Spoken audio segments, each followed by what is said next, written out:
Hi guys, how's it going? Ivano here. Do you like pressing one button and doing more damage than everyone in the game? Oh, wait, this is not the Vengeance Guide. Okay, let me try this again. Do you like pressing one button and doing tons of damage while also never dying?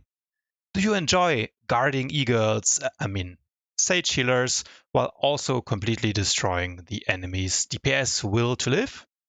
Then Shield Tech PT is the class for you. Being the tanking discipline of the PowerTech class, the strength of Shield Tech is its survivability. Attempting to kill a PowerTech tank is about as fun as trying to tear down a brick wall with a plastic spoon. The only difference being that the brick wall usually does not shoot back at you with a flamethrower. But all jokes aside, Shield Tech is probably the tankiest spec in the game right now, and it also has great AoE damage and crowd control on top of that. Finally, it's easy to learn, so a great class if you're new to the game or returning from a break, and you don't mind ruining everybody's day in the process. Its weaknesses include a mediocre single target DPS, and it can be pretty boring to play. In fact, Shield Tech players often complain about drifting off mid-war zone only to wake up with a head on the keyboard and drool all over the flame speed button. Moving on, key abilities of this class are Guard, which you can apply to an ally to make them pretty much immortal. Taunts are important as they will reduce the enemy DPS's output by 30%, so make sure to keep those pretty much on cooldown. Grapple, of which you get 2 charges, so it's a super nice ability for PowerTech tanks. Carbonize to stun the whole team, including that naughty assassin that just used Shroud. And Oil Slick, which makes it so no one can hit anything anymore or move. For legendary implants, we're going to be using Shock Trooper because we want to be doing maximum damage. Keep in mind this does not work with Payday. If you want to really maximize your output, use Mandalorian armaments for the extra damage when your shoulder cannon is down. If you want to be even more tanky than you already are, you can use the Super Commando package. And Second Wind is a great option if your healers are too bad to keep you up. You can check out my other video on exactly how this implant works and why it's really OP right now. Moving on to tacticals, in most games you want to be using Superheated Fuel, which is going to allow all of your flame attacks to crit and is going to make your damage skyrocket. If you really hate people, I would recommend playing Neural Trigger, which is going to give you a 15-second cooldown hard stun.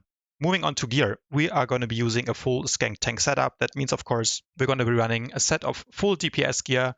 For example, the Thursian gear you get from the PvP vendor, upgraded to item level 332. The only difference to an advanced prototype build, for example, is that instead of the generator and the offhand, we're going to be using a shield. This is important since it gives us the 20% absorb and most importantly 5% shield chance. With our ion gas cylinder, this is going to be buffed to 20% and it's going to make you incredibly tanky while you're not really losing a lot of DPS. On the stat side, we're going to be running more than 5,000 crit, 2,200 electricity to get to the 1.4 GCD breakpoint, and all tanks need no accuracy since they're getting that passively from their tanking stance. Moving on to the builds, this is what you're going to be running for the Imperial side on the left and the Republic side on the right.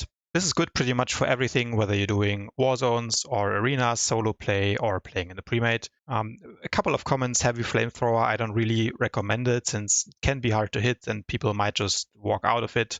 So better go for target-rich environment at level 23. Translocate on level 27 can be great for trolling your teammates in hardball, but other than that, I would not recommend running it. Extraction Plan, which is your friendly pull, is actually bugged and gives your teammates resolves. Great job, BioWare.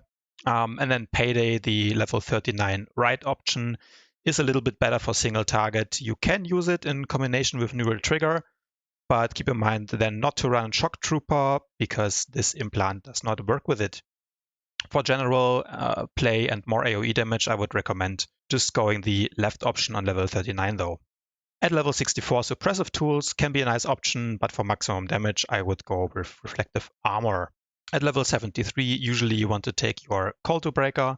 If you're running a setup for arenas with double or triple PowerTech, maybe you can go for the long Carbonize to chain off your other PowerTech stuns, but in general, the second Colto Breaker is gonna come in handy. Moving on, this is how you play. The most important thing to know in the opener is that you want to be charging right in the middle of the enemy team, then using grapple to pull in any people that refuse to cuddle with you, followed by a Carbonize to stun the whole team, and then at the same time you're going to be popping your explosive fuel, unleashing a firestorm in combination with an oil slick on your enemies and spam those shoulder cannons. finishing up the opener with a nice deadly onslaught to really maximize the pressure. Then for general gameplay, if you're in a cleave, you can do damage to a lot of targets.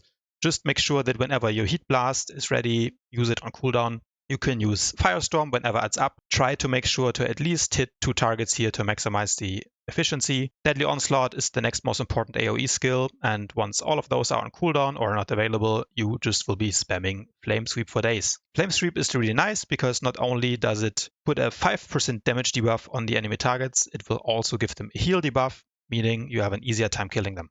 Should you find yourself in the situation that you will be doing damage only to a single target, this is the order of priority. Heat Blast, again, you can use it off the global cooldown, so whenever it's ready, just push the button. Rocket Punch for the armor debuff, and it's quite nice damage. Rail Shot will do a little AoE, but it's still good for single targets, so you can use it. Firestorm is only the 4th ability in the priority, even though it does the most damage out of all these skills. This is because you can only use it once per 15 seconds anyway. So ideally, you want to make sure that even if you're on a single target, you're saving your proc, and you're going to be trying to maximize the value by hitting 2 targets with it after all. Flame Burst is your number 5, and if you find yourself running out of energy, of course, you can use Rapid Shots. Finally, moving on to the defensive cooldowns, Explosive Fuel has both an offensive and a defensive component because of the level 68 passive called Coolant, which makes it so whenever you fuel, you also have a 35% defense chance that also works against yellow damage. Since you're going to be using this in the opener to do damage, you will have this up, and it's pretty much always the first defensive cooldown you're using as well. Energy Yield is a nice second cooldown to use. It gives you more armor and it gives you damage, and then at the end of it, it gives you a 30% HP heal, which is nice. Hydraulics, one of your best defensive cooldowns. If you get tunneled or something like this, simply pop it and run away. It makes it also so you cannot be rooted. Oil Slick, I already talked about it briefly, but it slows everyone in a large radius and reduces the accuracy. It's great to keep yourself alive, to kite people, or to peel for your teammates. Energy Shield is a pretty simple cooldown that reduces all damage taken, which is very nice.